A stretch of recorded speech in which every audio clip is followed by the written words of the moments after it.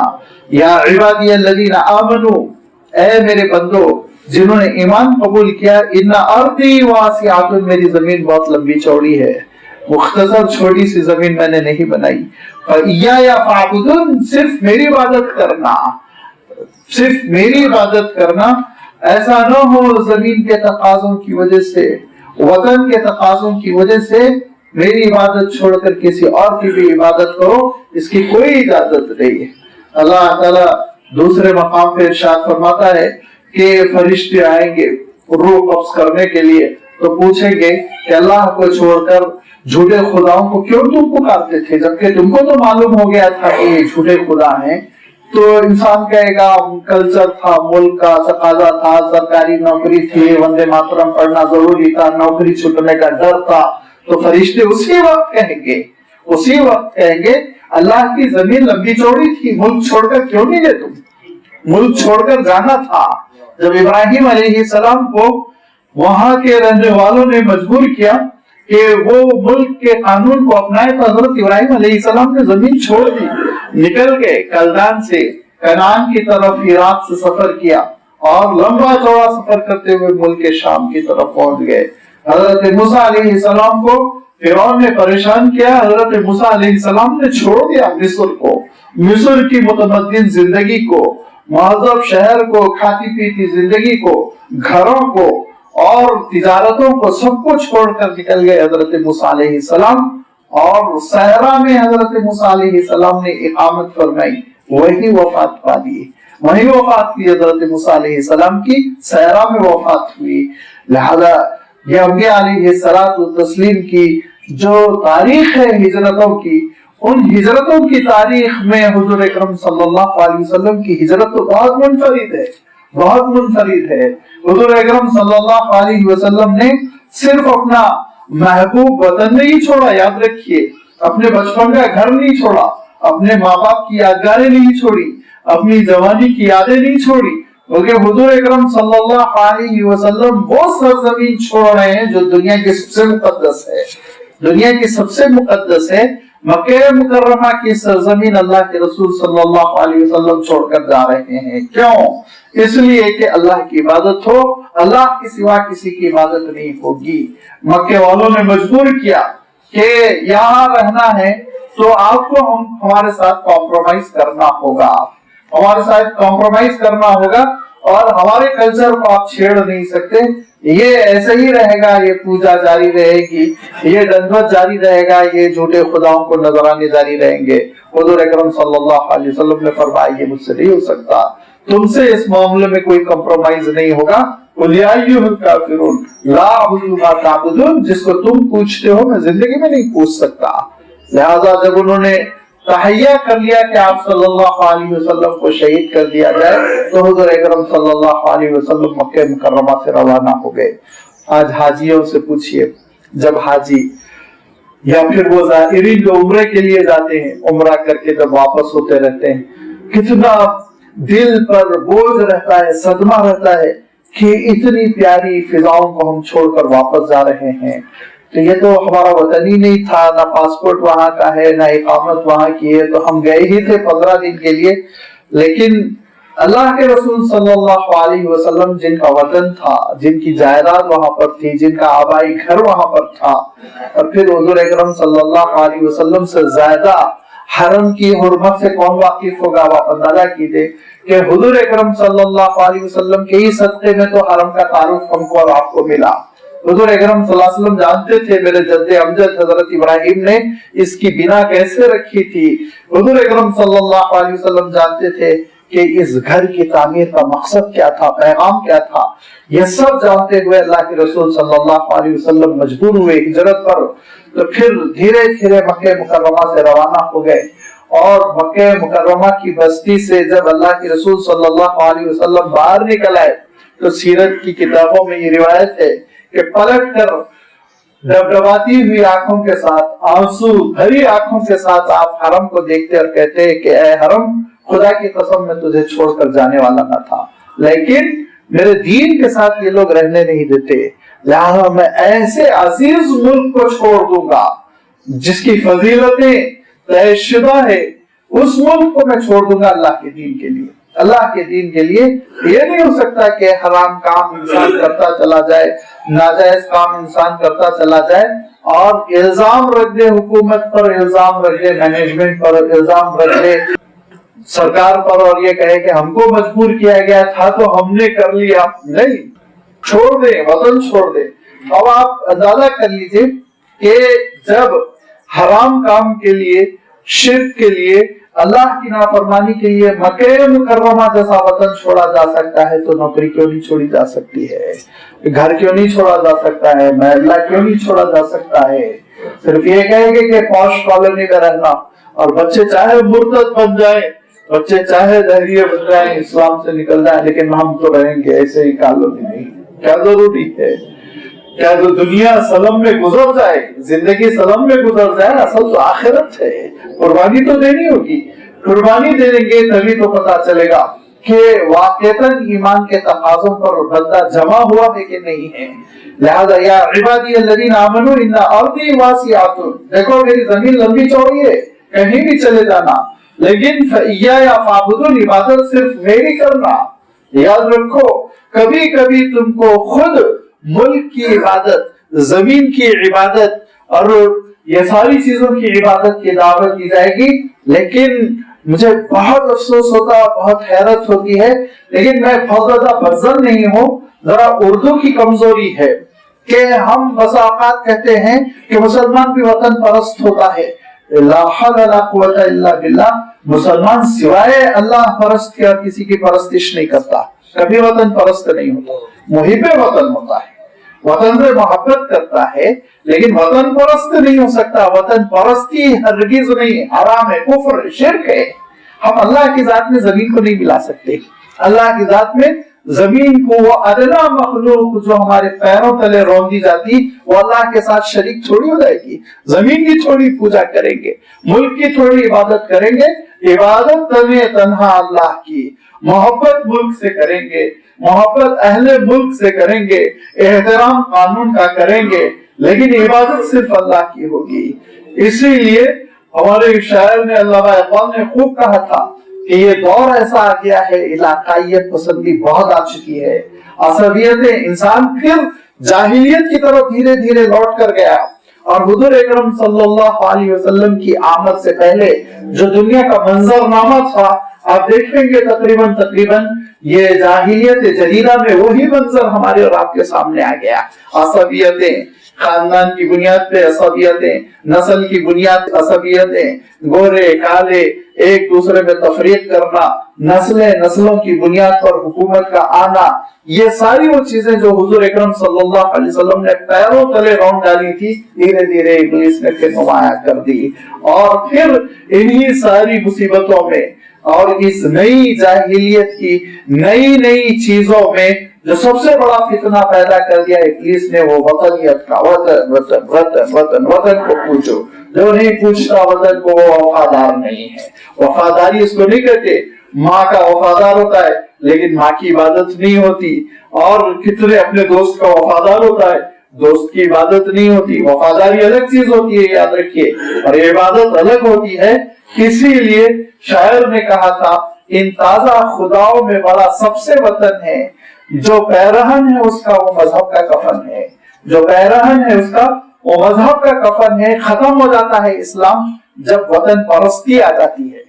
وطن کی پرستش آ گئی تو اسلام ختم ہو گیا. اسلام وہی ختم ہو گیا. اسلام تو توحید کی بنیاد پر قائم ہے. پرستش صرف اللہ کی ہوگی، عبادت صرف اللہ کی ہوگی، اور باقی محبت سب سے ہوگی، اس کی ساری مخلوق سے ہوگی. وطن سے محبت ہوگی، کنبے سے محبت ہوگی، خاندان سے محبت ہوگی، سوسائٹی سے محبت ہوگی. یہ ایک الگ چیز ہے محبت کرنا.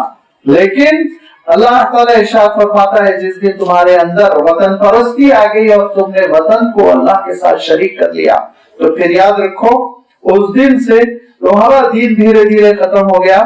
یا عبادی الذین آمنوا، اے ایمان والے بندو، اے میرے وہ بندو جنہوں نے ایمان قبول کیا، میری زمین لمبی چوڑی ہے.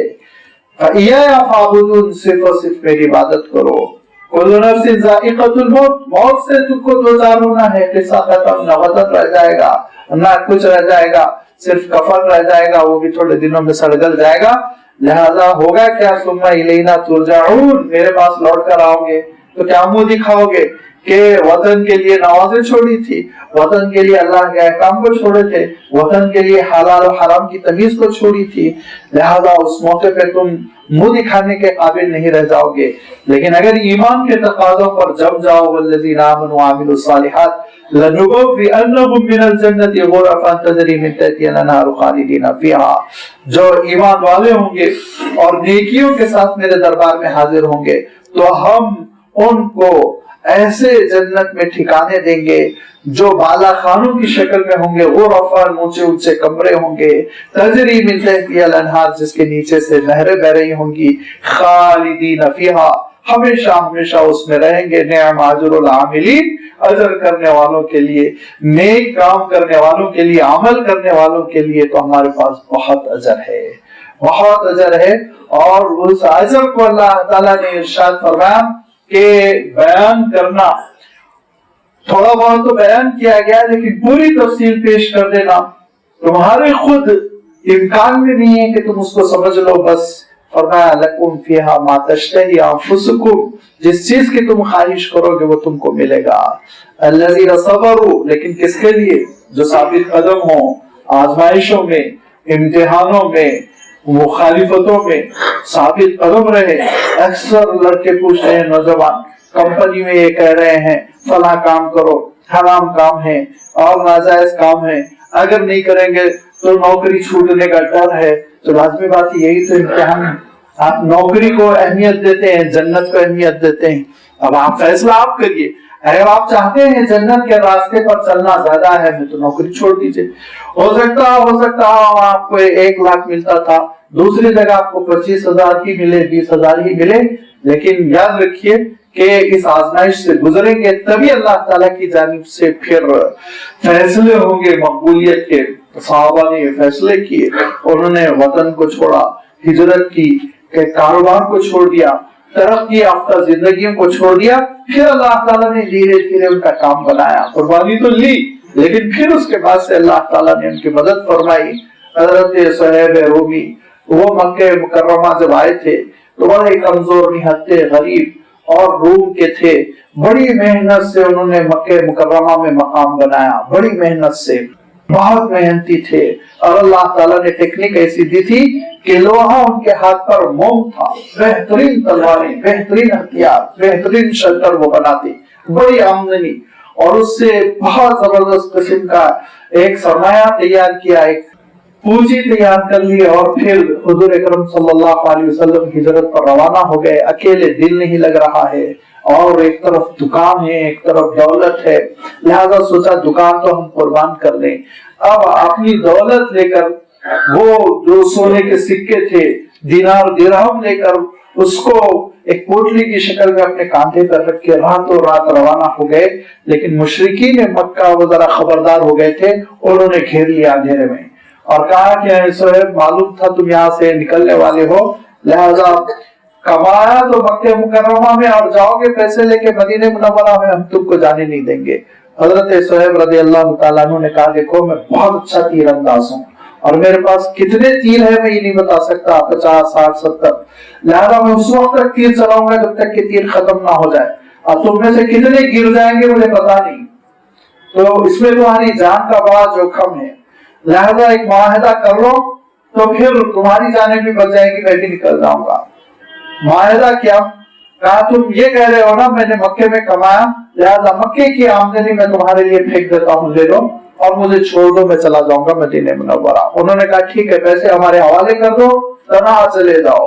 پورے پیسے حضرت صہیب رومی نے ان کے منہ پہ پھینک دیے، تنہا بغیر زاد سفر کے مکہ مکرمہ سے نکل کر، آج کا آپ جانتے ہیں سفر بہت آسان ہے، اس زمانے کا سفر تصور کیجئے، نہ ہوٹلیں نہ اور راستے میں کوئی آرام کے ذرائع، تنہا چلتے ہوئے حضرت صہیب رومی مدینہ منورہ پہنچے ہفتوں کے سفر کے بعد۔ تو حضور اکرم صلی اللہ علیہ وسلم نے استقبال کرتے ہوئے کہا کہ ربحت تجارتک ربحت تجارتک، تمہاری تجارت بہت کامیاب رہی، تمہاری تجارت بہت کامیاب رہی۔ تو حضرت صہیب نے بتایا کہ ہاں اللہ کے رسول، میں نے سب کچھ قربان کر دیا آپ کی صحبت کے لیے، دین کے لیے، اسلام کے لیے۔ اسی لیے اللہ تعالیٰ نے اشارہ فرمایا کہ وَالَّذِي يَشْرِي نَفْسَهُ ابْتِغَاءَ مَرْضَاتِ اللَّهِ، جس نے اپنے مال کا، اپنی جان کا سودا کیا صرف اللہ کی خوشنودی کے لیے۔ حضرت صہیب رومی پہنچ گئے، پھر اس کے بعد سے مدینہ منورہ میں محنت شروع کی۔ تو عالم یہ ہوا کہ پھر محنت کرتے کرتے جب عہد فاروقی میں جب آپ کی وفات ہوئی تو 4 کروڑ دینار پھر وراثت میں چھوڑ کر گئے۔ اللہ تعالیٰ عطا فرمایا، راستے کھولا مہاجرین کے، لیکن قربانی شرط ہے، یاد رکھیے قربانی شرط ہے۔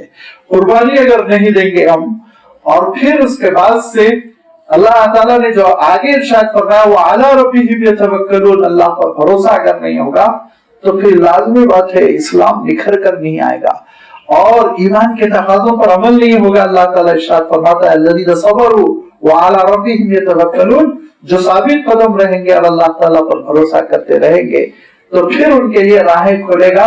اے بندے مومن کیوں مایوس ہوتا ہے؟